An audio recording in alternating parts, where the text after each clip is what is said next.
Bom, nessa aula nós vamos estudar ainda soluções de equação de Laplace, mas em sistemas onde é mais fácil você especificar as posições dos condutores em coordenadas esféricas. Ou seja, essa solução que a gente vai estudar, ela vai ser muito útil quando o teu condutor for uma esfera, uma casca esférica, né?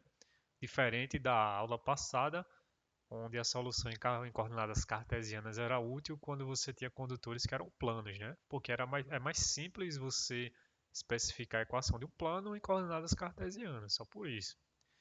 Então, vai ter uma diferença muito grande entre essas duas soluções e, num certo sentido, a solução em coordenadas esféricas ela vai ser mais simples. Porque se vocês já trabalharam nos problemas, vocês devem ter percebido que quando você vai resolver em coordenadas cartesianas, você tem que assim facilita o teu trabalho se desde o início você observar, por exemplo, nessa direção x o potencial tem que ir a zero. Então, quando você vai resolver a equação diferencial para a função que só depende de x, você coloca lá um sinal negativo de modo a você já colocar um exponencial, né, que decresce naquela direção. Então, para cada caso que você estudou, né, que você está estudando em coordenadas cartesianas, você tem que resolver a tua equação de Laplace, botando as constantes já apropriadas para o problema, né? Mas no caso dessa solução em coordenadas esféricas, a gente vai conseguir chegar em uma equação, uma solução, só uma mesmo, que vai ser válida para qualquer problema. Então, nesse sentido, vai ser mais simples trabalhar com essa classe de coordenadas esféricas.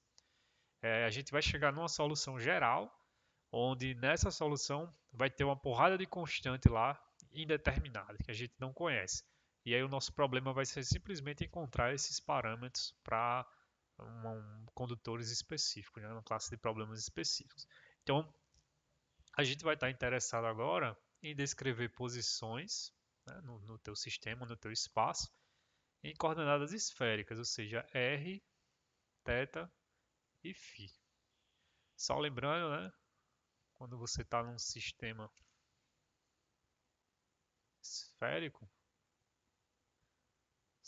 eixo x, eixo y, eixo z, uma posição aqui desse ponto P, a gente denota ela em coordenadas esféricas, dizendo três números. Primeiro a gente diz a distância desse ponto até a origem, que seria essa posição R. Depois a gente fala o ângulo que esse raio aqui, que vai dar do ponto até a origem, faz com o eixo Z, que é o que eu estou chamando de θ. E depois a gente diz o ângulo que a projeção desse raio, né, a projeção aqui desse raio R faz no plano XY com relação ao eixo X, que é o ângulo φ. Esse é o ângulo azimutal. Então, da mesma forma que a gente pode falar XYZ para um determinado ponto, a gente pode falar R θ φ. No caso de coordenadas cartesianas, XYZ pode assumir qualquer valor real, né? Então, as três variam de menos infinito a mais infinito. No caso de coordenadas cartesianas, a variável r ela pertence ao intervalo zero e infinito, né? Não pode ser negativo, porque r é exatamente essa distância, né? A variável θ ela está no intervalo zero a π. O ângulo 0 equivale ao eixo z positivo e o ângulo π equivale ao eixo z negativo, né? E a variável φ azimutal pode estar em 0 e 2π. Então é importante vocês terem isso em mente, tá? Vocês nunca vão ver aqui um θ valendo 2π, por exemplo, um φ valendo 4π, ou r negativo, tá? Isso não acontece. Então é dessa maneira que a gente especifica posições em coordenadas esféricas, tá? Nada de novo. Então agora o nosso potencial elétrico, que é uma função da posição, vai ser em geral função de r, θ e φ. Esse aqui é o caso mais geral possível, tá? A gente na verdade vai simplificar ainda mais. Ok, então a equação de Laplace, que é o que a gente quer resolver, né? Numa região de interesse, etc. Eu já não estou nem puxando mais aquele papo, já deve estar claro, né? Ela fica numa forma bem mais complicada, na verdade, em coordenadas esféricas, né? Quando comparado com coordenadas cartesianas. Então, se você olhar o Laplaciano em coordenadas esféricas, vou colocar aqui, é 1 sobre r ao quadrado, a derivada em r de r ao quadrado vezes a derivada de v com r, mais, aqui tem esse termo, r ao quadrado seno de θ, 1, a derivada em θ de seno de θ, derivada do potencial em θ, mais o último termo que é r ao quadrado seno ao quadrado de θ e a derivada segunda do potencial com relação a φ.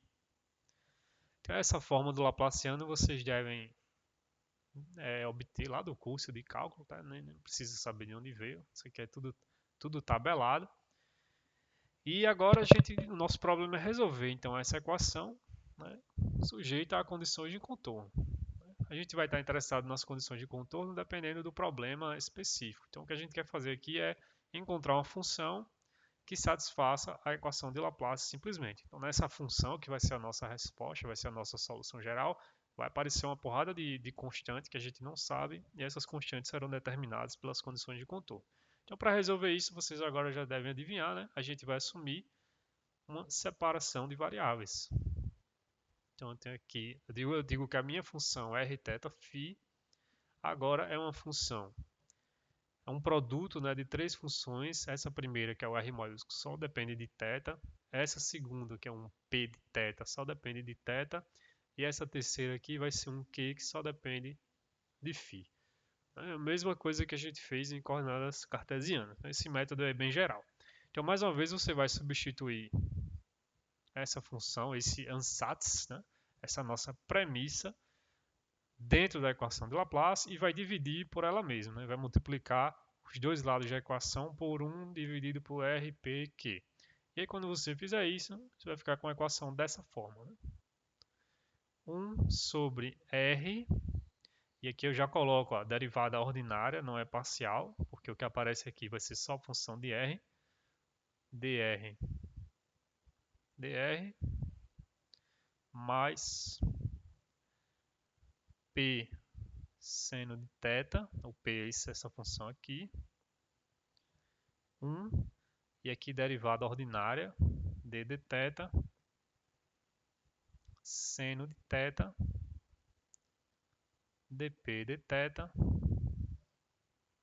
mais aqui o q, seno ao quadrado de θ, vezes derivada segunda da função q, com relação a φ ao quadrado igual a zero. Perfeito. Essa equação da maneira que está, ela pode ser resolvida, tá? A gente vai fazer isso, isso é feito no curso da pós-graduação, mas a gente vai assumir daqui para frente o que a gente chama de simetria. A gente vai simplificar ainda mais, a simetria azimutal. O que é a simetria azimutal? A gente vai só estudar uma classe de problemas, é lógico que nem todos os problemas se encaixam nessa classe, né? A gente vai assumir que o potencial, que a gente escreveu aqui, que depende de r, θ, φ, ele só vai depender de r e θ. Ou seja, ele não vai depender dessa coordenada φ aqui. Então, o que isso quer dizer fisicamente? Isso quer dizer, se você estiver trabalhando num problema, vou colocar aqui embaixo. Se você estiver trabalhando num problema, e aqui está o sistema de coordenadas, aqui é o eixo x, y, z. Aí vamos supor que você olha o potencial na posição aqui. Tá? Essa posição está aqui numa posição genérica qualquer. Se eu te digo que o potencial tem simetria azimutal, ou seja, que ele não depende da variável φ, eu estou dizendo que o valor que você encontrar, o valor do potencial nessa posição, por exemplo, se você olha o potencial aqui dá 2 volts, ele vai ter, né, esse sistema, ele vai ter o mesmo valor de 2 volts se você der uma volta aqui, ó. Ou seja, se você variar a tua coordenada φ, né? Tenta imaginar a coordenada φ, ela dá uma revolução em torno do eixo Z. Então, nessa linha aqui, ó, o potencial também vai ser 2 volts. Se você olhar, por exemplo, uma outra posição aqui, e você diz, o potencial aqui é 3 volts, e o potencial tem simetria azimutal. Então, você sabe que se você dá uma volta aqui ó, em torno do eixo Z, né, mudando x e y, mas deixando a posição Z constante, você vai ver o mesmo valor de 3 volts. Então é isso que significa dizer quando o potencial tem simetria azimutal. Né? Ele tem o mesmo valor se você girar, né, essa posição em torno do eixo Z. Só isso. Então a gente vai estar interessado nessa classe de problemas. Obviamente é fácil imaginar, né, vários problemas onde isso aqui não vai ser verdade. Mas aí a gente não vai trabalhar com isso não. Tá? Isso aí deixa mais para frente. Tudo que a gente vai fazer daqui por diante, ele vai ter, os problemas terão essa simetria. O potencial não vai mudar se você variar a coordenada φ, né? Que é a coordenada azimutal, por isso chama simetria azimutal. Bom, então nesse caso, ó, o que a gente colocou aqui, né? Essa função q de φ seria uma função constante. Porque v não pode variar com φ, né? Então a única maneira de não variar é se isso aqui for uma constante. Consequentemente, a derivada de uma função constante é zero. E aí a gente consegue descartar ó, todo esse termo aqui. Tá vendo? E é só isso é a única mudança que vai acontecer. Tá? E lá na frente da pós-graduação vocês vão ver o que acontece quando você não descarta esse termo. Vão aparecer novas funções, que são os harmônicos esféricos, né? Os esféricos harmônicos, vocês já devem conhecer também. Mas a gente vai se preocupar nada com nada disso. Perfeito. Então agora que a gente já tirou esse termo, porque ele é o único que envolve φ, né? A gente fica só com a soma desses dois. Ó. 1 sobre R maiúsculo, derivada de R, R ao quadrado, drzinho, mais P seno de θ, 1 de θ, seno de θ de P, de θ igual a zero. Então, novamente, a gente chega numa situação parecida com o caso da simetria cartesiana, né? do sistema de coordenadas cartesianas. E a gente já esperava chegar em algo parecido porque a gente está no método de solução de separação de variáveis. Então aqui eu tenho uma função que só depende de R e tenho aqui uma outra função que só depende de θ. Né? Ou seja, só depende da variável R que está aqui e a outra só depende da variável θ, que é esse ângulo que a posição faz com o eixo Z. Então, novamente, se eu somo duas funções que têm variáveis independentes, né, e dá zero, então isso aqui é constante e isso aqui é constante. E a gente vai escrever essas constantes de uma forma que vai ser meio estranha, mas tipo, não tem problema nenhum, né? Eu posso escrever uma constante como eu quiser, desde que seja uma constante. Então, a ideia aqui é tipo, alguém já resolveu esse problema e sabe que se você escolher essa constante com esse formato, vai ser melhor, vai simplificar muita coisa, vai coincidir com algumas funções que já eram conhecidas na matemática, etc. Então eu vou chamar essa constante, ó, isso aqui eu vou dizer que é uma constante que vai ser L vezes L mais 1. Só isso. Né? Isso aqui não é uma constante. O L, até agora, né, eu estou assumindo que L é um número real. Porque qualquer número real que você colocar aqui, vai continuar sendo uma constante. Tá? E, para esse outro caso,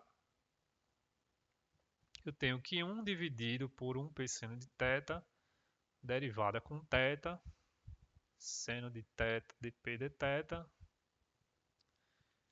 Bom, como a soma das duas aqui tem que dar zero, então essa função é menos L vezes L mais 1. Tá? Muito parecido com o que a gente fez em coordenadas cartesianas. Então, até o momento, ó, o L é um constante, um parâmetro que já apareceu aqui. Então, já não sei o que é L. O L não aparece na equação de Laplace aqui em cima. Então, ele apareceu daqui, eu vou ter que especificar o L de alguma forma depois. Então, até esse momento, o L pode ser qualquer número real. Tá? Só não pode ser um número complexo, porque o potencial tem que ser real. Né? Se eu botar L complexo, está implicando que o R aqui é complexo, o P é complexo e o potencial daria é complexo. Não pode, potencial é uma função real. Então, o L pode ser qualquer número real. Tá? Então essa equação aqui para a variável r, se você quiser escrever de uma maneira mais clara, eu tenho uma equação diferencial. Eu tenho aqui uma derivada primeira de r ao quadrado dr sobre dr, né? É igual a L mais 1 vezes R. Então, esse R é a função que eu quero determinar, né? Então, eu preciso de uma função que, se eu derivar uma vez, multiplicar por R ao quadrado, derivar de novo, tem que dar L mais 1 vezes a função original. Tá? Aí existem vários métodos para resolver isso, eu vou entrar em detalhes. Essa aqui é uma equação ordinária de segunda ordem, então, tem uma porrada de método aí para resolver ela. A função que satisfaz essa equação, e note que é uma equação diferencial de segunda ordem, porque a maior derivada aqui é de ordem 2, né? Você pode ver isso se você aplicar aqui a regra do produto nessa derivada, né? Então, quando você derivar esse segundo termo, vai aparecer uma derivada segunda. Então, é uma equação diferencial ordinária de ordem 2. Isso significa que a solução geral vai ter duas constantes que a gente não consegue determinar, né? E, de fato, a solução aqui é A, que é uma dessas constantes, R elevado a L, mais B dividido por R elevado a L mais 1. Então, olha só que interessante, né? A gente chega aqui com uma nova função. Se você quiser brincar aí, substitui nessa equação. Você vai ver que ela satisfaz para qualquer valor de A e B. Então, a gente já introduziu mais dois parâmetros no problema que a gente não sabe determinar. O primeiro foi o L e agora é o A e o B. Mas tudo bem, está aqui a nossa solução da equação para a variável, para a função R, né? Para o P, a gente tem algo parecido, só que a equação é 1 sobre seno de P. Na verdade, eu vou até escrever de uma maneira mais simples. D θ, seno de θ, dP de θ, né? O P depende de θ. Isso aqui tem que ser igual a menos L mais 1 seno de θ vezes a função que eu quero determinar. Então, essa segunda equação também é uma equação diferencial, ordinária, de ordem 2. Vão ter duas soluções linearmente independentes, né? Vão ter duas constantes indeterminadas. Nesse caso, as duas funções linearmente independentes, né? É o r elevado a L e 1 sobre r elevado a L mais 1. São as duas funções linearmente independentes, né? A combinação linear de duas soluções linearmente independentes, é a solução geral do problema. E é isso que a gente fez, né? Uma combinação linear. Eu multipliquei uma constante por uma dessas funções e a outra função multipliquei por outra constante. Aqui tem uma pegadinha. Essa equação é um pouco mais complicada de resolver, tá? A gente vê isso em cursos mais avançados, mas dá para resolver tranquilo.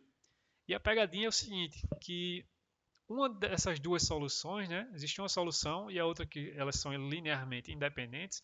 Uma dessas soluções ela diverge, ela dá infinito se o θ for zero ou se o θ for π.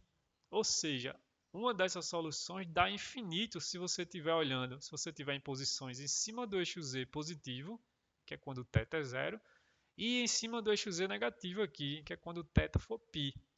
Então, se você quiser realmente resolver o teu problema, a primeira coisa que você tem que olhar é se o eixo Z faz parte da tua região de interesse. Porque se o eixo Z fizer parte da tua região de interesse, então a gente não deve considerar essas soluções que divergem, porque o potencial não pode ir para infinito, né? Em problemas onde você não tem carga, você só tem potencial. E essa vai ser a classe de problemas que a gente vai estar interessado, tá? O eixo Z para a gente vai fazer parte da região de interesse do problema. Então a gente não pode lidar com essas funções que divergem. Se você quiser ver qual é essa função que diverge, dá uma olhada no livro texto. O Griffiths vai mostrar lá. É o logaritmo, um seno, tangente, eu não lembro o que é não. Mas é uma função que se você colocar θ igual a zero ou θ igual a φ, ela vai para infinito. Mais ou menos infinito. Então a gente vai ter que excluir essas funções, tá? Em outros problemas, aí é num nível mais avançado também, o eixo Z não faz parte da região de interesse. Você não está interessado no valor do potencial no eixo Z. Então você tem que considerar essas funções, porque elas não vão divergir na região de interesse, tá? Se o eixo Z não fizer parte da região de interesse. Mas no nosso caso não. O eixo Z faz parte da região de interesse. Então, nesse caso, a gente verifica o seguinte, ó, note que essa equação tem o L aqui que não está determinado.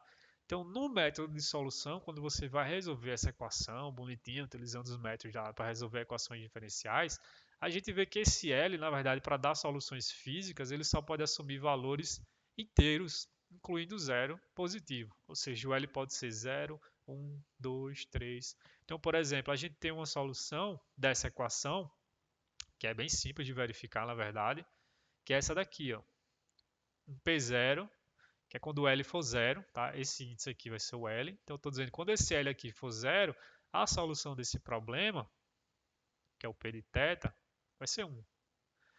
Se quiser, você pode verificar que é verdade, ou seja, é uma função constante. Né? Mas se você colocar L igual a zero aqui, esse lado direito dá zero, e se você colocar P de θ igual a 1, isso aqui também dá zero. Então, é uma solução, P de 0 igual a 1. Uma outra solução, que a gente chama de P de 1, que é quando você coloca esse L aqui igual a 1, então o lado direito não dá mais zero, dá menos 2 seno de θp, você verifica que essa solução é simplesmente o cosseno de θ. Você pode aí brincar se você quiser. Então essa aqui primeira quando o L é 0, essa segunda foi quando o L é 1. A próxima solução, que é o P2, que é quando o L é igual a 2, já é um pouquinho mais complicada, mas ela é 1 meio de 3 cosseno ao quadrado de θ menos 1. Então, essa aqui já é válida quando L for 2. E assim por diante. Então vai existir uma tabela de funções para cada valor de L. Então lembra que aqui no início, ó, quando a gente introduziu o L, eu disse que o L poderia ser qualquer número real. Essa era a informação que a equação para o R, né, para a parte radial, estava me dizendo. Mas aí quando você vai resolver a equação para θ, que também depende de L, a equação para θ diz, opa, o L não pode ser qualquer número real não, ele tem que ser número inteiro, positivo, excluindo zero. Então o L aqui ele pode ser 0, 1, 2, 3. Então a gente já restringe. Então esse L que aparece na solução para a função radial, ele também é restrito. Ele vale 0, 1, 2, tá? Porque a equação geral, né, ela depende dessas duas soluções aqui. Ó. O V que a gente escreveu é um produto de R e P. Tá? Então é o mesmo L para as duas.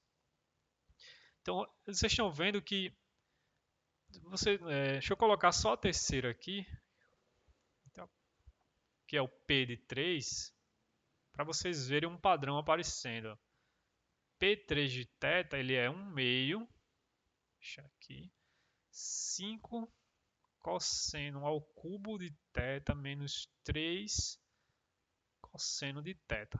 Essa é a solução quando L igual a 3, ou seja, quando esse lado direito aqui é menos 12 seno de θp. Então, se você substituir essa função quando L for 3, você vai ver que esse lado da equação, o lado esquerdo, dá igual ao lado direito. Então, vocês estão vendo que todas essas funções dependem só do cosseno de θ, porque essa aqui depende, né? É como se você tivesse, sei lá, cosseno de θ elevado a zero, se você quiser imaginar. Mas, ó, aqui só depende do cosseno, aqui aparece um cosseno ao quadrado, aqui um cosseno ao cubo menos o cosseno. Então a gente pode escrever isso de uma maneira mais simplificada, que é o dizer simplesmente, ó, PL de cosseno de θ. Porque todos os termos dessas soluções vão envolver somente o cosseno. E esse conjunto de polinômios, né, se você olhar agora na variável cosseno de θ, é como se fosse um polinômio. Olha só, eu tenho 3 meios do cosseno ao quadrado menos 1, é um polinômio em cosseno. Se você quiser visualizar melhor, chama cosseno de θ de x. Então aqui fica 1x, 3 meios de x ao quadrado menos 1, 5 meios de x ao cubo menos 3 meios de x, que é um polinômio. Né? Então esses polinômios, eles têm um nome, são chamados de polinômios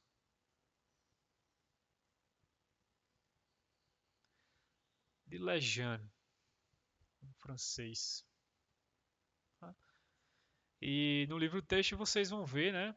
Porque você vai dizer, pô, professor, eu vou ter que decorar os infinitos polinômios de Legendre. Não, existem aí uns macetes matemáticos bem interessantes para você conseguir calcular cada um deles através de uma fórmula, chamada fórmula de Rodrigues, uma dessas equações, né? Aí se quiser você olha o livro texto, você vai ver lá que tem uma equação, que se você colocar L igual a zero nessa equação, ela vai te dar 1. Se você colocar L igual a 1 nessa equação e fizer umas derivadas que aparecem lá, vai dar cosseno de θ.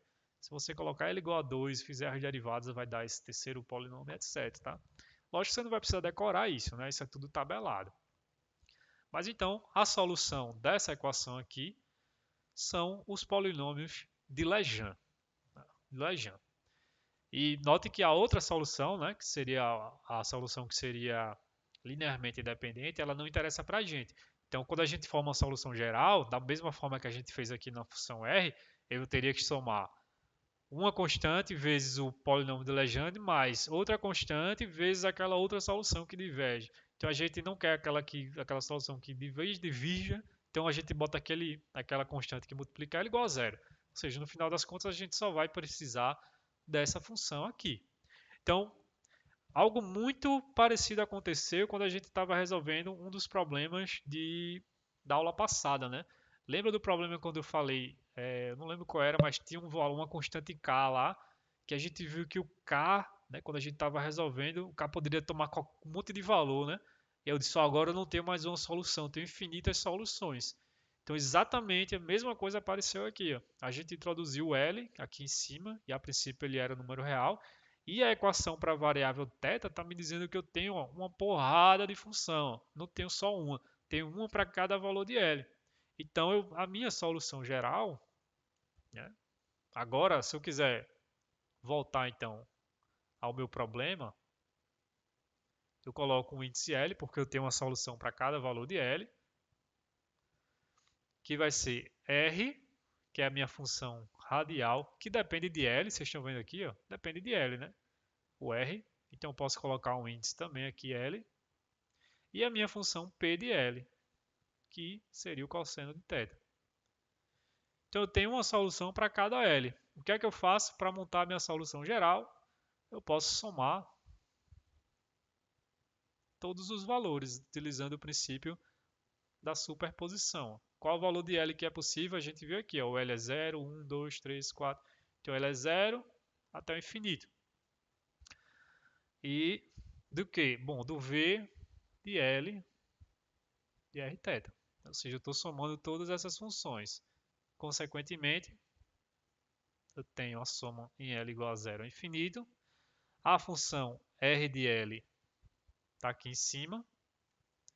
Então, eu vou colocar assim, ó, A de L, R elevado a L, mais B de L, né? Eu tenho, lógico, um coeficiente A e B para cada valor de L da equação, por isso que eu coloquei um índice L. R é elevado a L mais 1. E aqui o P de L cosseno de θ. Então, essa aqui, ó, olha só que interessante, é a solução da equação de Laplace em coordenadas esféricas no problema onde possui a simetria azimutal. O φ não aparece nessa equação. Então, dá uma olhada, tá, nesse potencial. A gente escreve aqui o V de Rθ, só repetir. E o que é que a gente não conhece? Ora, a gente conhece os valores de L, o L pode ser 0, 1, 2, 3, 4, então esse L aqui, esses L's que aparecem eu conheço. A gente conhece essas funções, PL cosseno de θ, são os polinômios de Legendre, então aqui. Eu conheço R, porque R é uma variável independente. Então, os únicos parâmetros que eu não conheço são esses AL e BL, né? Ou seja, eu não conheço essa classe aqui, ó, esse conjunto. Eu não conheço a 0, que é o primeiro termo, quando L for 0. Eu não conheço a 1, eu não conheço a 2, e etc. E não conheço B0, não conheço B1, não conheço B2, e etc. Quantos parâmetros tem nessa equação que eu não conheço? Infinitos, porque o índice L ele vai de 0 até o infinito. Então, quando a gente falar agora em resolver um problema utilizando essa simetria azimutal, o que a gente está realmente querendo dizer é nós vamos ter que determinar todos esses infinitos parâmetros. Todos. Então veja que é diferente, né, a solução em coordenadas esféricas da solução em coordenadas cartesianas. Aqui a gente consegue uma solução geral. nosso problema a princípio ele terminou. A gente só precisa conhecer esses parâmetros A's e os B's. Isso vai ser determinado, como vocês já devem ter adivinhado, pelas condições de contorno do problema. Tá? Então é isso, acabou. Lógico que tem alguns pulos que eu dei aqui, né? Como por exemplo, resolver essas equações diferenciais. A gente pulou, eu pulei porque o livro-texto pulou também e porque a gente não tem tempo, né? Mas se você pegar qualquer livro mais avançado, dá para resolver. Inclusive no Arfken, que é o livro-texto que eu coloquei para vocês olharem a parte matemática, mais do curso, ele resolve essa daqui do polinômio de Legendre resolve, tá? Essa radial não sei, mas dá para resolver. O que eu fiz para vocês foi descrever as soluções diretamente, porque no final das contas não interessa muito não se você sabe resolver ou não. Se você sabe resolver, é uma boa, você pode aplicar esse seu conhecimento em outras equações, mas se você não sabe resolver ainda, então aceite, tá, como verdade essa solução aqui para a equação de R e essa solução PL do cosseno de θ para os polinômios de Legendre. Ok, então foi nesse sentido que eu falei que as soluções esféricas elas seriam mais simples, né? Porque a gente já tem uma cara aqui para o potencial que vai ser aplicado a qualquer problema. Lá em cartesiana você tinha que escolher as constantes para escolher na direção x o potencial para zero, então essa constante aqui ela tem que ser positiva. Aqui não vai ter nada disso, tá? Nesse sentido ela vai ser mais simples. Então eu creio que essa função aqui seja uma novidade, né? Vocês não veem no curso de Física 3. E eu vou mostrar para vocês como essa solução aqui é poderosa. Como a gente pode resolver uma classe de problemas bem mais complicada utilizando isso daqui. Lembra que o nosso objetivo ainda é esse, né? Eu tentar resolver problemas cada vez mais complicados, mais próximos da realidade.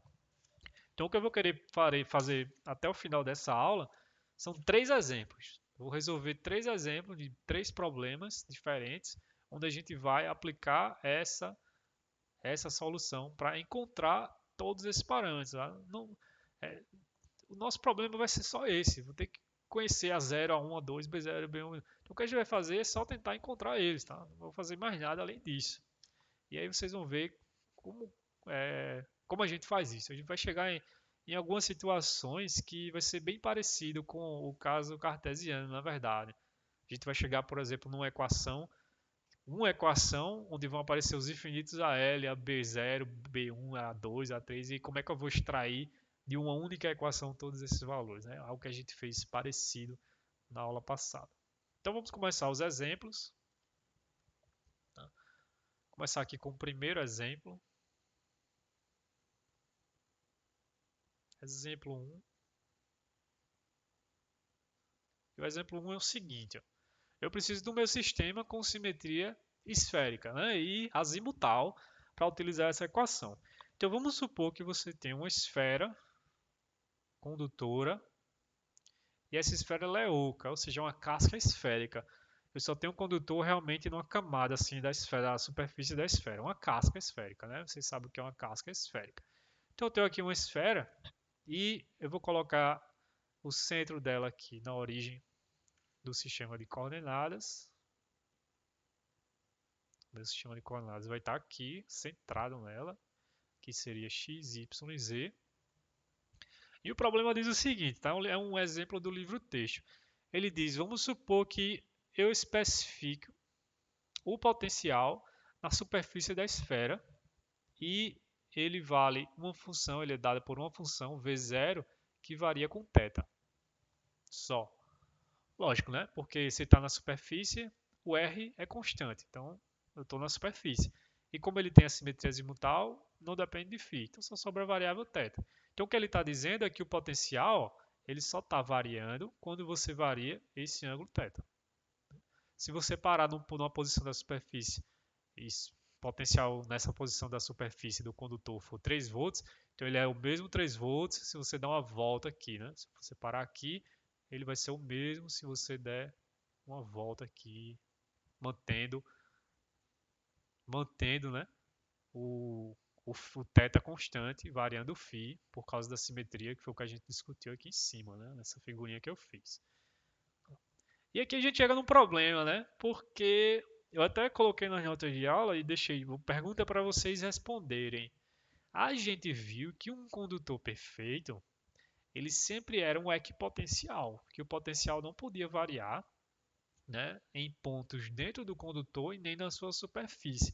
Aí chega o Griffiths agora e diz: vamos resolver esse problema. O potencial na superfície do condutor varia com θ.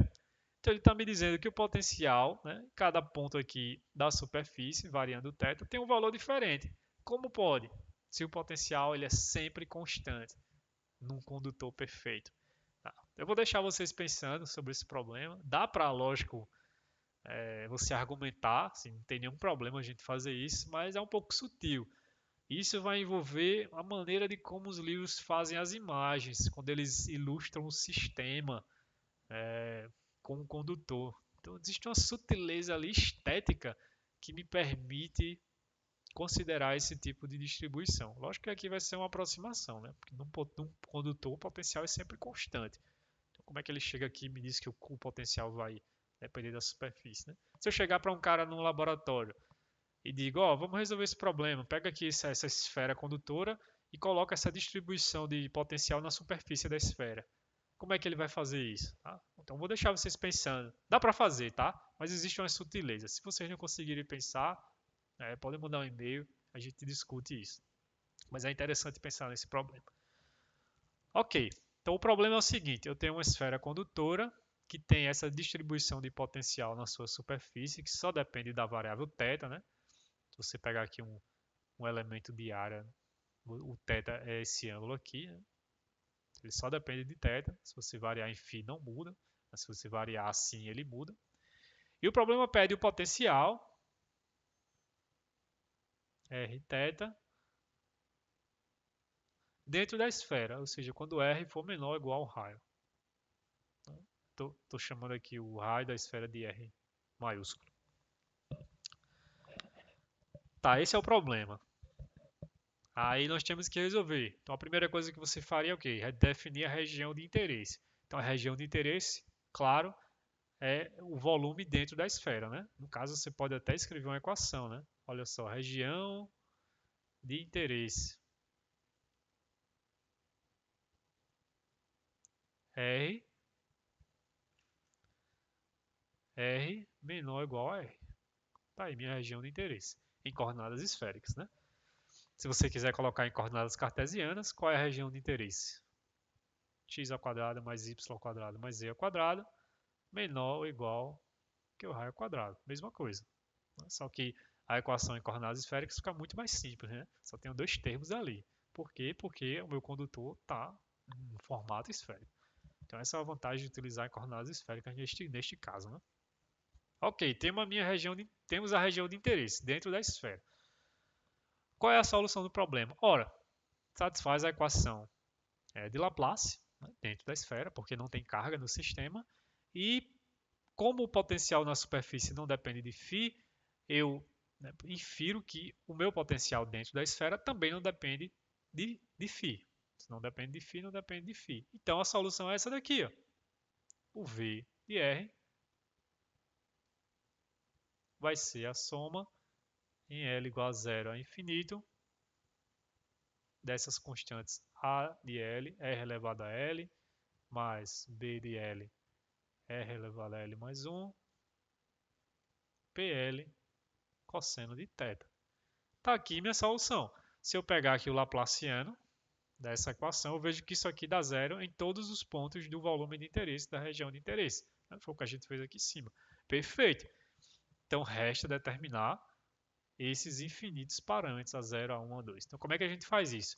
Bom, aí não tem uma receita assim geral. Você vai ter que analisar o teu problema, né, para extrair informações. A única informação que ele deu aqui foi o potencial na superfície da esfera, mas somente isso não vai te ajudar a resolver o problema. Tá? Mas se você observar um pouquinho, ó, é sempre útil você escrever alguns termos dessa equação, se você não estiver confortável. Então, vou escrever aqui os primeiros termos. Ó. O primeiro termo para L igual a zero dessa equação é o A de zero. Aqui R elevado a zero vai dar 1. Né? O segundo aqui vai ser B0 sobre R. E o PL de zero, o PL de zero, né, é o primeiro polinômio de Legendre, que é 1. Então, fica só 1 aqui, não vou nem mexer. O segundo termo, que é quando L for 1, ele é A1 de R, que é isso aqui, mais B1 sobre R ao quadrado, P1, né, que é o P, o Lejean de 1, que é o cosseno, mas eu vou escrever só P1, tá? Então, isso aqui é o polinômio de Lejean 1. O terceiro seria, o terceiro termo, que é para L igual a 2, seria A2R ao quadrado mais B2R ao cubo, P2, e assim por diante. Então, dá uma olhada nesse conjunto de funções. Vocês estão vendo que tem aqui uns termos que são 1 sobre R. Ó. Esse aqui é 1 sobre R, esse aqui é 1 sobre R ao quadrado, esse aqui é 1 sobre R ao cubo. E termos que tem 1 sobre R, tem que tomar um pouco de cuidado, porque eles divergem quando R é zero. Se você colocar R igual a zero, ele diverge. E o R igual a zero está dentro da minha região de interesse, que é o quê? É exatamente esse ponto aqui na origem. Só que aqui dentro do volume de interesse não tem carga nenhuma. A gente sempre observa, né, que o potencial ele diverge quando você está o quê? Em cima da oposição de uma carga. Né? Imagina o potencial da carga pontual, por exemplo. Se você colocar o potencial em cima da carga, vai divergir. Então, a gente sempre espera que o potencial divirja quando você está na região onde tem carga pontual. Mas aqui não tem carga na região de interesse. Consequentemente, o potencial não pode ter essa divergência. Então, como é que eu tiro essa divergência aqui da minha solução? Ora, eu coloco B0 igual a B1 igual, igual a B2 igual a B3 igual a todos os outros B's como sendo zero. Porque aí eu tiro todos os termos da minha equação que divergem quando R igual a zero. Então veja isso, o problema não te falou, mas ele te disse, lógico, que não tem região na carga de interesse. Então isso aqui você tem que inferir. Consequentemente, a gente acabou de determinar infinitos parâmetros, todos os B's foram determinados, todos eles valem zero. Tá? Então, olha que loucura, né? Porque existem infinitos parâmetros. A gente acabou de determinar infinitos, sobrou ainda mais infinitos parâmetros, que são os A's. Né? Mexer com infinito rola sempre essas ideias malucas. Né? Mas vamos lá, se os B's são zero, então o nosso potencial agora dentro da esfera fica simplesmente, né? Eu estou dizendo esses B's aqui, ó, todos zeros. Então agora eu fico com a soma de L igual a zero a infinito, somente de AL R elevado a L, PL, cosseno de θ. Ou seja, eu fico com esses primeiros termos. A0 mais A1R P1 cosseno de θ mais A2R ao quadrado P2 cosseno de θ e assim por diante. Então, o resto é determinar qual que é A0, qual que é A1, qual que é A2, qual que é A3. Se eu determinar, acabou meu problema. Ok, como eu faço isso?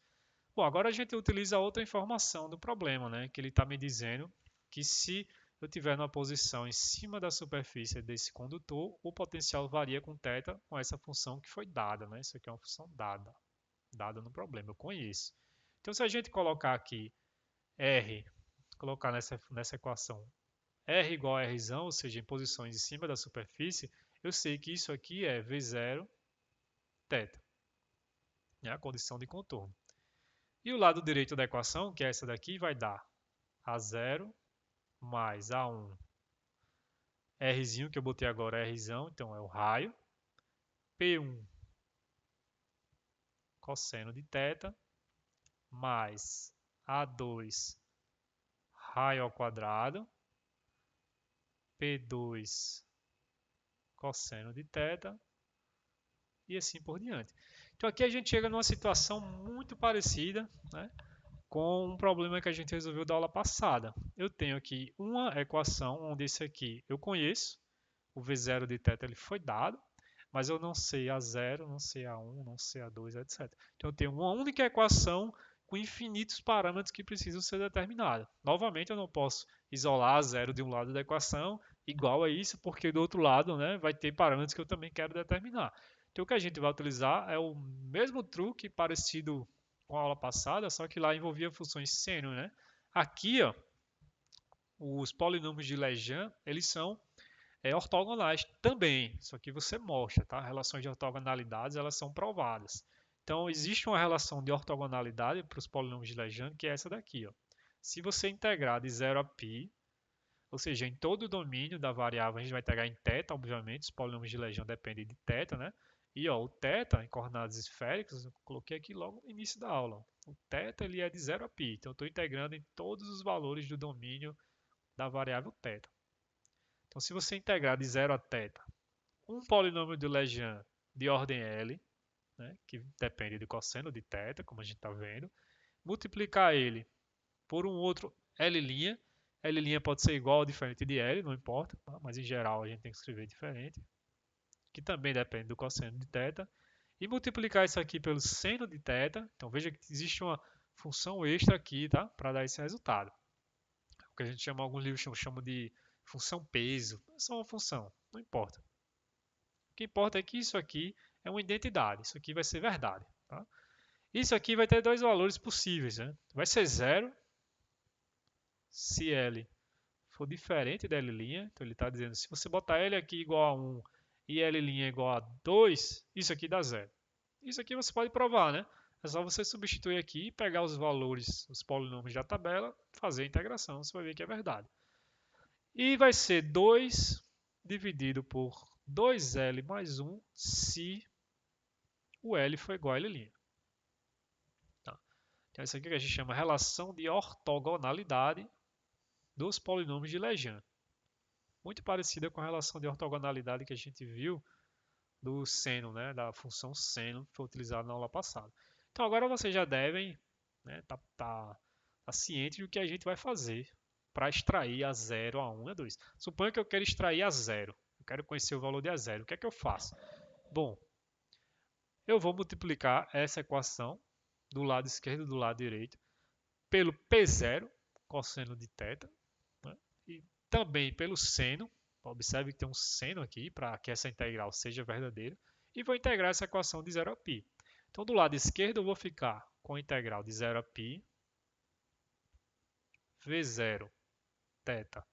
O P0, que foi o que eu multipliquei dos dois lados. Né?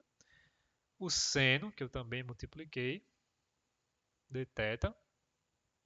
E do lado direito, bom, eu vou ter aqui o primeiro termo, é o A0, que é uma constante, posso tirar da integral. Tá? Esse A0 eu não escrevi, mas ele está multiplicando um P0 cosseno de θ, que é o primeiro termo aqui quando L igual a 0. A gente não escreve porque ele é igual a 1. Né? Então, mas vamos escrever aqui porque vai ficar mais simples. Então, eu tenho aqui o P0. Esse P0 veio do termo aqui da expansão. E vai ter um outro P0, que vai ser porque foi o P0 que eu multipliquei os dois lados, né? Que seria esse P0 aqui. Então, eu vou ter novamente cosseno de θ. E vou ter o seno também que eu multipliquei dos dois lados, né? Então, esse termo P0 cosseno de θ é o P0 cosseno de θ que aparece aqui. O próximo termo seria o A1, que é uma constante, né? Seria aqui. A1, desculpa, esse aqui, né? A1 integrado a 0 a π. E aí, ó, o que aparece? O R aqui é constante, posso tirar, né? Aparece aqui. E aí eu fico com P1 cosseno de θ. O P0 que eu multipliquei dos dois lados. E o seno de θ que eu multipliquei dos dois lados. E aí por diante. Então vocês estão vendo, né? Fica claro de ver que essa relação de ortogonalidade está me dizendo se esse índice for diferente desse, dá zero. Então aqui eu tenho um índice 1 que é diferente desse, isso aqui é zero. E todos os outros termos também vão ser zero. Por quê? Porque o próximo termo aqui, que seria o A2, ó, ele vai envolver P2 vezes o P0, né? Multiplicado do seno também. Então vai dar zero, tudo vai dar zero. O único termo que não vai dar zero é esse daqui, que vai valer quanto? Ora, essa integral é a mesma dessa. Então os índices são iguais. Então ele está me dizendo, se os índices forem iguais, isso aqui vai dar 2 dividido por 2L mais 1. Mas o L é zero, porque o índice é zero. Então dá simplesmente 2. Então isso aqui dá 2 a 0. Toda essa soma aqui dá 2 a 0. Consequentemente, eu tenho que o A0 vale 1 meio de 0 elevado a π V0 de θ P0 cosseno de θ seno de θ de θ. É assim que eu determino ó, o A0. Então, daqueles infinitos parâmetros que a gente precisa determinar, né? Eu já determinei o primeiro, o A0. Como é que eu faço para determinar o A1? Mesma coisa, né? Só que eu vou multiplicar essa equação por P de 1. E aí, quando eu multiplicar por P de 1 e também por seno de θ, né, porque aparece o θ aqui, e integrar de 0 a π, eu vejo que todos esses termos vão dar zero, com exceção desse termo que já tem o P de 1. Então, você fazendo esse processo, que é muito parecido, né? Se você quiser comparar com a aula passada, você vai conseguir ver lá que é muito parecido. Então, fazendo esse processo, você vê que dá para escrever uma equação geral para o coeficiente AL qualquer, com L0, 1 ou 2, tanto faz, que é dado por 2L mais 1 dividido por 2 vezes R elevado a L, e aqui a integral de 0 a π, V0 θ, PL, cosseno θ, seno θ, dθ. Tá? E essa equação é válida para L igual a 0, 1, 2, 3, todos os valores de L. De fato, ó, se você colocar L igual a 0 aqui, nessa equação, você obtém essa. Essa aqui é a equação para L igual a 0. Estão vendo? Simples de ver, né? Tranquilo. Então descobrimos, ó, todos os B's. Vou voltar aqui para você ver. O problema era determinar todos esses A's e B's. Então a gente viu que todos esses B's aqui eram zero, porque o potencial não pode ir para infinito dentro da esfera, já que não tem carga pontual ali. E todos esses outros A's aqui, o A0, A1, A2, são dados por essa equação, com essa integral, né, que dá para calcular porque esse V0 é uma função dada. Então, quando você calcular todos esses A's, o potencial dentro da esfera vai ser simplesmente uma soma de AL, R elevado a L, vezes os polinômios de Legendre. Então, está aqui a solução do nosso problema. É essa soma onde esses ALs aqui são determinados por essas integrais. Então, de novo, a gente tem uma solução que é uma soma infinita de termos, né? E será que isso é útil? Bom, vai ser útil se esses termos forem ficando cada vez menores à medida que você adiciona os valores de L, né? Pode ser que para um L igual a 4, né, nessa soma aqui, quando você somar L0, 1, 2, 3, o L igual a 4 lá, para todos os pontos dentro do volume de interesse, ele seja muito pequeno, seja 0,00, sei lá, muito menor do que o termo anterior. Aí você pode dizer, minha solução aproximadamente dada por esses termos. Tá? Então, soluções em séries, elas são bastante úteis quando os termos vão diminuindo assim, de valor, de amplitude, à medida que você vai somando os valores de L. Tá? Então veja que a gente resolveu agora, na verdade, uma classe de problemas, né? Se você chegar para mim e falar, o potencial na superfície desse condutor que varia só, um potencial varia só com θ é tanto. Eu já sei a solução, basta eu substituir nessa integral. E aí, lógico, as integrais podem não ser tão simples, né? Se eu te der um V0 de θ, sei lá, seno ao cubo de θ mais 4 terços de θ de seno de θ ao quadrado, uma bagaceira. Você vai ter que resolver para cada valor de L. Né? E veja que você vai multiplicar o V0 de θ pelo seno e ainda pelo polinômio de Legendre. E o polinômio de Legendre ele vai ficando cada vez mais complicado à medida que você aumenta o valor de L. Né? Se você olhar o polinômio de Legendre para L igual a 50, vai ser um polinômio de ordem 50. Tá? Então, pode não ser tão simples. Então, existe um macete para resolver esses tipos de integrais, que é o seguinte. Ó, vamos supor, né? Vamos supor que eu chego para você e digo, olha só, vamos supor um caso especial onde o V0 de θ ele tem essa cara aqui. Ele é uma constante K, tá? Um número qualquer, vezes seno ao quadrado de θ sobre 2. Vamos supor que você está com esse tipo de potencial. Então, esse potencial está me dizendo, olha só, se você olhar no eixo, né, vou botar aqui para ficar como caso especial. Né? Eu estou aqui com a minha esfera. Então, esse potencial está me dizendo que No polo norte da esfera, V é zero, né? Porque o θ é zero. Aqui está o eixo Z. Se você olhar no polo sul, o θ é π, seno ao quadrado de π vale K. E à medida que você vem daqui para cá, o potencial muda de acordo com essa função.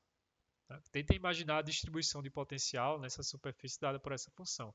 Aí eu digo, beleza, calcula o potencial dentro dessa esfera com essa distribuição de potencial na superfície. A primeira coisa que você vai fazer vai ser substituir isso aqui dessa integral. E aí você vai calcular A0, A1, A2, vai ficando cada vez mais complicado. Então a maneira útil de você fazer é escrever isso aqui em termos do polinômio de Legendre. Ou seja, você vai escrever uma função numa base. Por exemplo, nesse caso simples, eu posso escrever V0 de θ como sendo o seguinte. Lembra que seno ao quadrado de um alfa qualquer, alfa real, ele pode ser escrito como um meio de 1 menos o cosseno de 2 alfa. Né? Então a gente pode escrever essa função como sendo k sobre 2, 1 menos cosseno de θ. Concordam? Se eu utilizar essa relação aqui com alfa igual a θ sobre 2, né? Se botar aqui. Então isso aqui é simplesmente k sobre 2 menos k sobre 2 cosseno de θ. Ora, eu posso escrever isso ainda mais de uma maneira mais interessante, que é k sobre 2 vezes o polinômio de Legendre de ordem 0, porque ele é 1, então eu posso escrever assim, menos k sobre 2 polinômio de Legendre de ordem 1. Porque o polinômio de Legendre de ordem 1 é o próprio cosseno. Então eu posso escrever a função que foi dada dessa maneira. E o que eu fiz aqui não foi nada mais nada menos do que uma expansão numa base. Eu tenho aqui a base, que são os polinômios de Legendre, aqui está o P0 e aqui está o P1. E eu tenho aqui os coeficientes que multiplicam, né, a expansão na base. Aqui é K sobre 2 e aqui é menos K sobre 2. Fiz uma combinação linear em termos de uma base. Por que eu fiz isso? Porque se agora você substituir esse V0 nessa equação, o que vai aparecer no integrando é exatamente o que está na condição de ortogonalidade. Concordam? E aí vocês podem resolver isso de uma maneira direta, né? Então, por exemplo, a gente vai ter AL, que vai ser 2L mais 1 sobre 2LL, uma integral de 0 a π. Eu vou separar aqui, então eu vou ter o primeiro termo, que vai ser K sobre 2, P0 cosseno de θ, PL cosseno de θ, seno de θ de θ. Tá? Eu só substituí aqui e peguei o primeiro termo, que é esse daqui. E vou ter o segundo, que é mais 2L mais 1, 2L elevado a L, mesma coisa.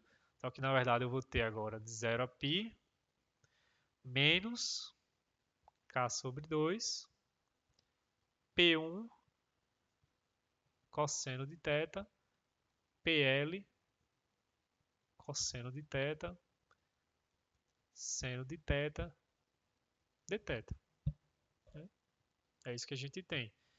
Então veja, qual é o valor de A0, A1, A2? Olha, se você colocar aqui A0, você vai ficar com essa primeira integral que vai valer 1 meio vezes K sobre 2, o K é uma constante, tirei da integral. E aí você vai ficar com 0 a π, ó, de P0, P0, porque o L aqui agora é 0. Eu vou parar de escrever esse cosseno de θ, tá? Você já sabe que o P0 depende de cosseno de θ. Seno de θ de θ.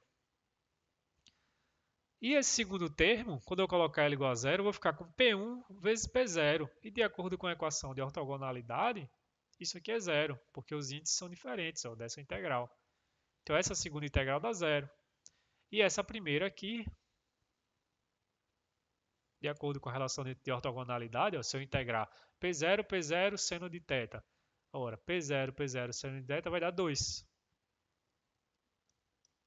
Então isso aqui dá simplesmente K sobre 2, né? Essa integral dá 2, cancela aqui com 2, sobra k sobre 2.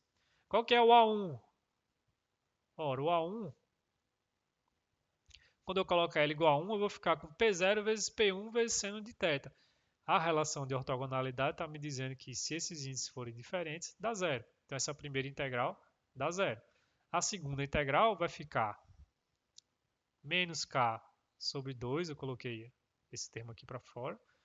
Quando eu colocar L igual a 1, vai ficar 2 mais 1, que dá 3. E aqui vai ficar 2 vezes R, né, quando L for 1. Então, eu tenho isso aqui, vezes isso aqui. E a integral de 0 a π de P1 seno de θ dθ. Ora, a relação de ortogonalidade me diz que, cadê? Aqui. Se L' for igual a 1, né, for iguais, isso aqui dá 2 dividido por 3, dá 2 terços. Então, essa integral aqui dá 2 terços.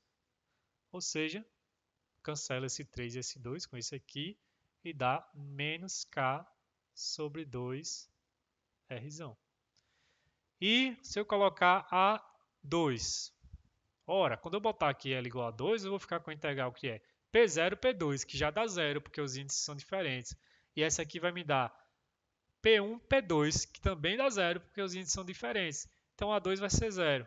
Consequentemente, A3 vai ser zero, A4 vai ser zero, e assim por diante.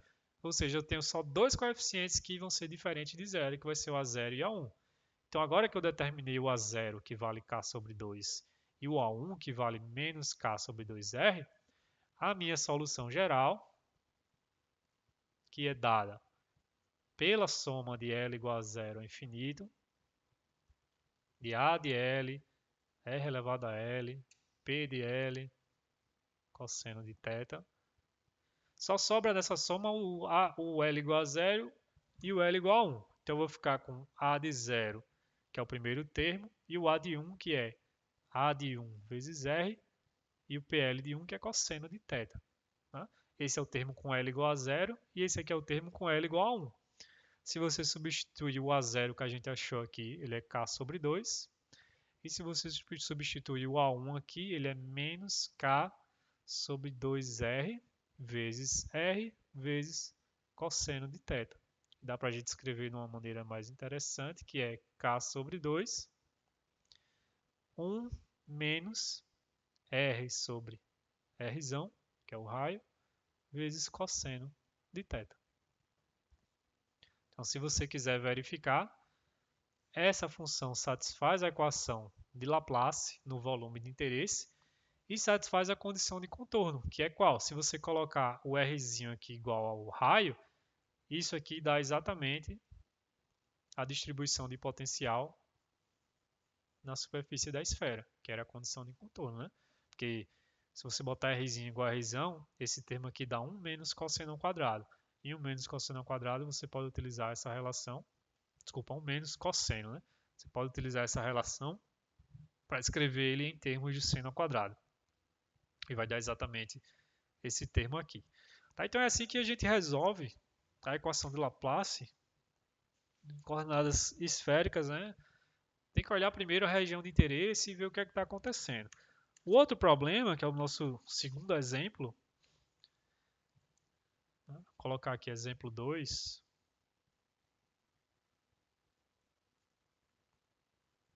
Ele é idêntico a esse primeiro, só que eu quero o potencial fora ou na superfície da esfera. Aqui a gente olhou dentro, né? E quando a gente olhou dentro, a gente viu que R igual a zero, opa, tem uns termos que iam divergiam aqui para o infinito, a gente teve que tirar. E se eu olhar fora? Bom, vamos olhar fora então. Qual é a minha solução fora da esfera? Continua sendo, também satisfaz a equação de Laplace, continua possuindo a simetria azimutal, então continua sendo essa daqui, ó. AL, R elevado a L, PL dividido por R elevado a L mais 1, vezes PL cosseno de θ. Então aqui, como o potencial é dado na superfície, né? Vou colocar aqui os eixos. O potencial é dado na superfície, só varia com θ. E a minha região de interesse agora está aqui fora, estou olhando fora, né? R maior ou igual a R, Rzão é o raio da esfera. Vocês concordam que se olhar muito longe desse condutor, o potencial tem que ir a zero? Que é o potencial localizado, a gente coloca o ponto de referência no infinito, o potencial tem que ir para zero.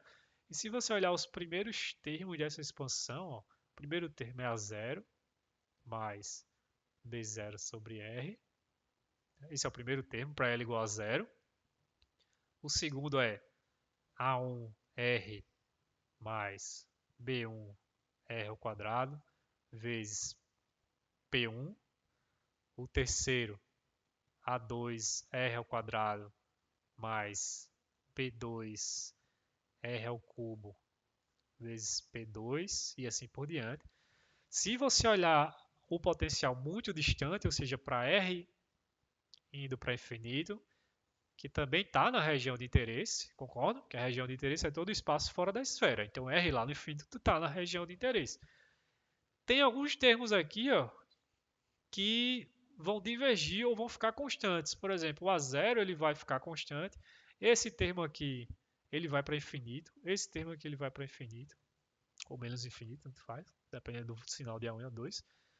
Mas todos esses outros, ó, que tem 1 sobre R, 1 sobre R ao quadrado, 1 sobre R ao cubo, eles vão para zero. E o potencial tem que ir para zero. Então, como é que eu faço o potencial ir para zero? Ora, eu tenho que colocar A0 como sendo zero, o A1, que é esse daqui, como sendo zero, o A2, que é esse daqui, como sendo zero, e assim por diante. Ou seja, todos os A's vão ter que ser nulo. Senão, o potencial não vai para zero. Né? Senão o potencial não vai para zero quando o R for para infinito. Então veja que é um caso oposto, né, o que a gente viu no exemplo anterior. Né? Agora, para ele ir para zero no infinito, são os A's que tem que ser zero. Então, se os A's são zero, o meu potencial agora, na região de interesse, ele fica simplesmente uma soma de L igual a zero ao infinito, BL dividido por RL mais 1 vezes o polinômio de Legendre. Olha só. Como é que eu faço então agora para determinar os B's? Aí novamente a gente vai utilizar a condição de que o potencial na superfície é essa função dada. Vai colocar aqui R igual a Rzão, isso aqui vai ser igual a V0 de θ, e você vai ficar novamente com uma equação onde aparece B0, B1, B2 todos. Como é que a gente faz agora? Aí já sabe, eu não vou repetir, né? A gente utiliza novamente a condição de ortogonalidade.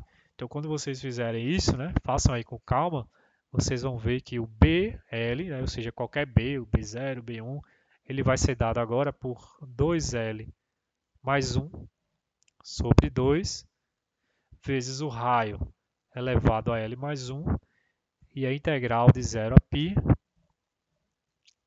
V0 θ, polinômio de Legendre de ordem L, vezes o seno de θ de θ.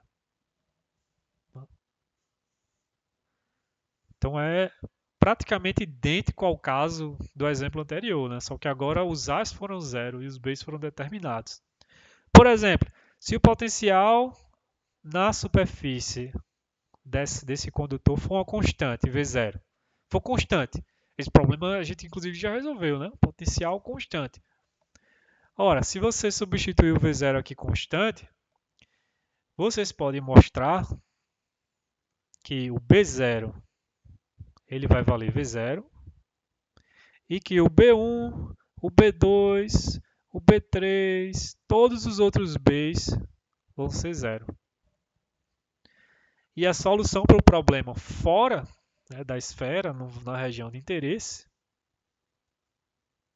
que é o Rθ, ele não vai depender de θ e vale simplesmente V0R sobre R, que é o que a gente espera, né? É o potencial fora de um condutor esférico com um potencial constante. Ó. Satisfaz a equação de Laplace na região de interesse, nos pontos fora da esfera. E se você colocar aqui R igual a R, que é o raio, isso aqui dá V0, que dá o potencial na superfície. Então satisfaz as condições de contorno do problema também. Ou seja, essa aqui seria a solução. Tá? Vocês podem aplicar esse caso particular do potencial constante no exemplo anterior também, para ver o que é que dá, tá? Para comparar essas duas respostas. Ok, esse segundo exemplo foi bem sucinto, porque ele é idêntico ao primeiro, né? A sacada aqui é perceber que o potencial tem que ir a zero. E se o potencial não for a zero no infinito? Então agora vamos analisar o terceiro exemplo, e vai ser o último, tá? E ele é bem interessante. É um sistema bem complicadinho assim, mas ele é tão simples de resolver, por isso que ele é um exemplo importante, tá? E a ideia é o seguinte, ó, vamos supor que você tem na região de espaço, suponha que aqui seja o eixo Z. Eixo Z. Tá? E vamos supor que inicialmente você tem aqui um campo elétrico uniforme nessa direção Z. Cada posição que você parar, o campo elétrico vai ter o mesmo módulo, mesma direção, mesmo sentido. Ou seja, esse campo, que eu vou chamar assim de campo este, que vai ser um campo externo, tá? Ele é zero, constante positiva, Z chapéu. Então, cada posição que você parar, ele vai estar apontando no eixo Z. Aí vamos supor que você adiciona nesse sistema, vou colocar aqui o caso que a gente vai estar interessado, né?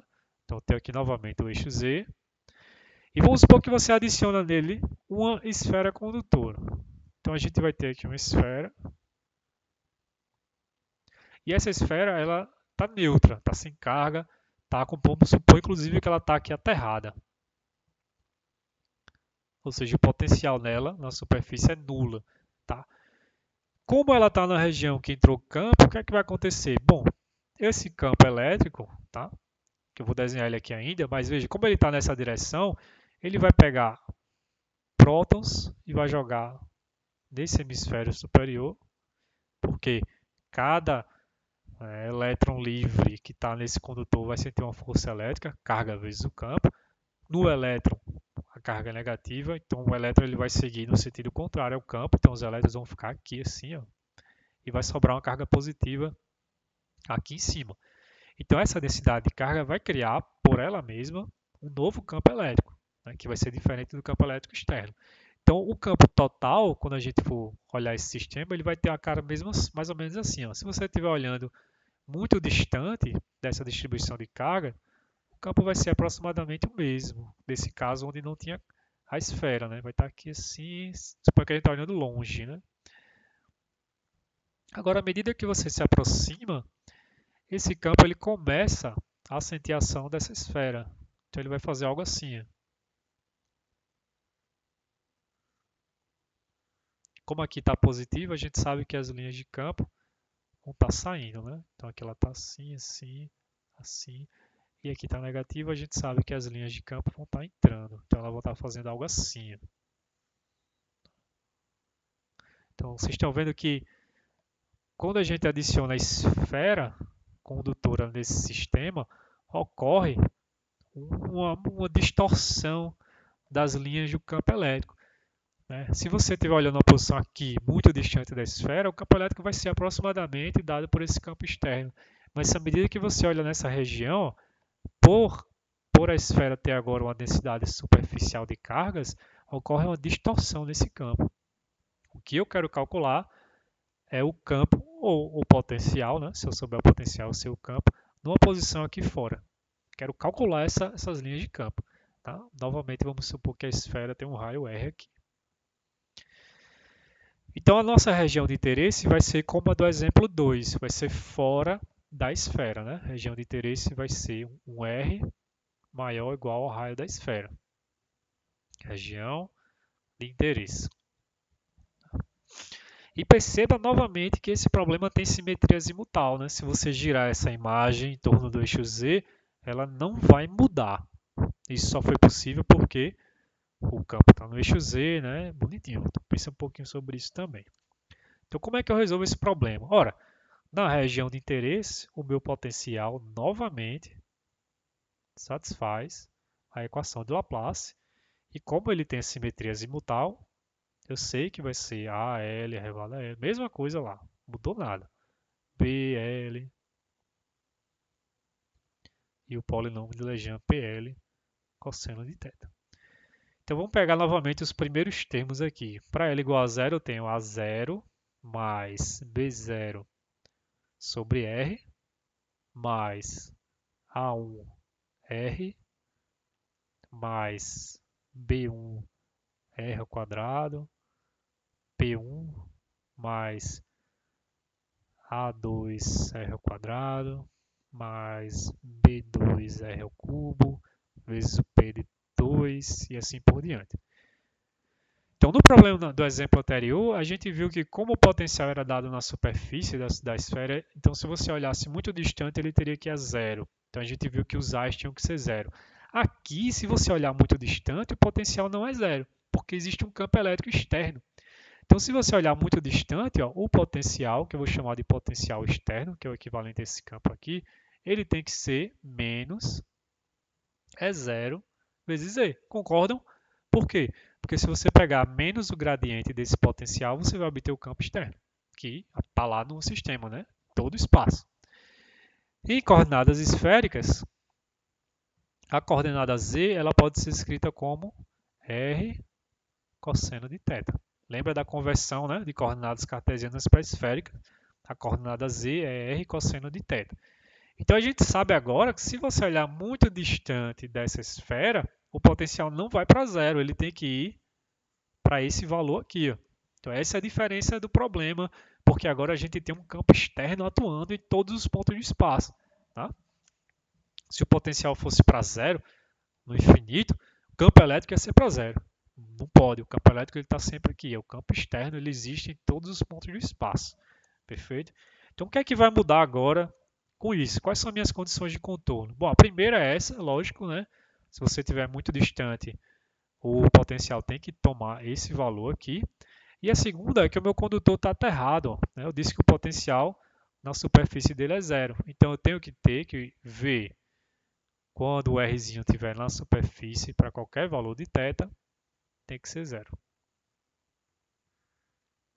Então está aqui, ó, duas condições de contorno que eu tenho que utilizar para satisfazer o meu problema. Né? Bom, se você olhar essa expressão, a gente pode utilizar essa primeira aqui, que o potencial na superfície tem que ser zero. Então eu chego aqui e coloco ó, o potencial, quando o Rzinho for Rzão, ou seja, na superfície, tem que, de acordo com essa expressão aqui, ou essa daqui direto, né? L, L0 infinito, A de L, raio, L, tá? Substituindo o Rzinho aqui, mais BL, raio L mais 1, PL, cosseno de θ, e isso tem que ser zero. Ora, eu tenho aqui uma soma, uma expansão, uma combinação linear numa base e dá zero. E eu sei que os polinômios de Legendre são linearmente independentes. Então, quando você tem uma combinação linear e dá zero, você sabe que todos os coeficientes têm que ser zero, né? Porque são linearmente independentes. Então, essa expressão está me dizendo que AL R elevado a L mais BL R elevado a L mais 1 tem que ser zero. Todos esses termos aqui. É a única condição onde isso aqui vai dar zero. Então, a gente conclui, a partir dessa relação, que o BL vai ser igual a menos AL R elevado a 2L mais 1. Então a gente acabou de descobrir ó, que todos aqueles parâmetros, B0, B1, A0, eles não são independentes. Se eu conhecer o A0, automaticamente eu conheço o B0. Se eu conhecer o A de 1, automaticamente eu conheço o B de 1 e assim por diante. Então a gente pode reescrever essa solução geral em termos apenas de AL, por exemplo. Basta substituir o BL dado por essa expressão na solução geral. Então, se você substituir, você vai ficar com a soma em L0 infinito, A de L, R de L, esse aqui é o primeiro termo, menos raio 2L mais 1, dividido pela distância L mais 1, PL cosseno de θ. Aqui você vê claramente, ó, se você colocar Rzinho igual a Rzão, isso aqui dá zero, satisfazendo a primeira condição de contorno do problema. Então a gente já está avançando, né? Basta determinar agora ó, qual que é, quanto vale A0, A1, A2. Se eu conseguir determinar os valores de A0, A1, A2, acabou o meu problema. Como é que a gente vai fazer isso? Com a outra condição de contorno, que o potencial muito distante da esfera tem que tomar esse valor. Então vamos colocar aqui alguns primeiros termos dessa expansão. O primeiro termo, que é quando L é zero, vai valer A0, 1 menos R sobre R. Conseguem ver, né, direto, se você colocar L igual a zero aqui. Mais o próximo, que é A1, R menos R ao cubo sobre R ao quadrado, vezes P1, que é o polinômio de Legendre 1, mais A2, R ao quadrado menos R a quinta, R ao cubo, P2 e assim por diante. Tá? Então, o que é que eu quero dizer com muito distante da esfera? Como é que eu expresso isso matematicamente? Ora, a gente pode dizer que muito distante da esfera é a mesma coisa que eu falar R muito maior do que o raio da esfera. Concordam? Isso aqui está me dizendo que a posição que eu estou olhando é muito maior do que o raio. Então, estou distante da esfera. Ou seja, eu posso dizer que R dividido por Rzinho é um número muito menor do que 1. Muito menor do que 1. Perfeito? E a gente pode reescrever essa expressão todos em termos desse parâmetro Rzão dividido por Rzinho. O primeiro, A0, ele já está. 1 menos R já está aqui. O segundo, eu posso colocar esse Rzinho em evidência. Então, eu boto ele aqui para fora. Ó. O que é que sobra? 1 menos R sobre Rzinho ao cubo. O terceiro aqui eu coloco R ao quadrado em evidência. Então, fico com A2R ao quadrado vezes 1 menos Rzão sobre Rzinho a quinta. E assim por diante. Então, agora eu tenho minha condição de contorno. Quanto é que vale esse potencial quando eu estiver muito distante da esfera? Ora, vocês conseguem ver que aí esse termo aqui ele vai ser muito pequeno, esse termo aqui vai ser muito pequeno. Ó. Eu estou dizendo que a Rzão dividido por Rzinho é muito menor do que 1. Então, a Rzão sobre Rzinho, 1 menos a Rzão sobre Rzinho, esse termo aqui vai ser praticamente zero. Esse termo aqui vai ser muito pequeno. E esse aqui vai ser muito menor ainda, ó, porque é R sobre Rzinho a quinta. Então, essa expressão, quando o R for muito maior, Rzinho for muito maior do que Rzão, para qualquer valor de θ, vai ser aproximadamente a zero, porque esse termo dá, eu vou desprezar, mais A1 de R, porque esse aqui vai ser muito pequeno, mais A2 de R ao quadrado, porque esse aqui vai ser muito pequeno e assim por diante. Mas eu sei que se eu estiver muito distante da esfera, o potencial ele tem que ir a menos E0, R. Desculpa, faltou os polinômios aqui, né? Aqui eu tenho P1, aqui eu tenho P2. Eu sei que ele vai ter que dar E0 cosseno de θ, né? Ora, se você comparar, o único termo que tem R, que aqui tem um R, é esse daqui, ó. Né? E aqui eu tenho também o P1, faltou colocar P2 e assim por diante. Então, se você comparar, esse termo vai ser idêntico. É o único termo que dá para fazer igual, porque R é uma variável independente. Então, aqui eu não tenho R, aqui eu tenho R, como eu tenho aqui eu já tenho R ao quadrado. Então, para essas duas quantidades serem iguais, eu tenho que ter o A de zero como sendo zero, porque eu não tenho termo constante desse lado. Eu tenho que ter o A de 1 para esse termo dar igual a esse. Lembrando que o P de 1 é o cosseno de θ, menos é zero. Eu tenho que ter que A de 2 é zero. E todos os outros A's têm que ser zero também. Porque aqui eu não tenho, eu tenho termo zero, né? Mais zero, né? Então, se você comparar, é isso que você vai obter.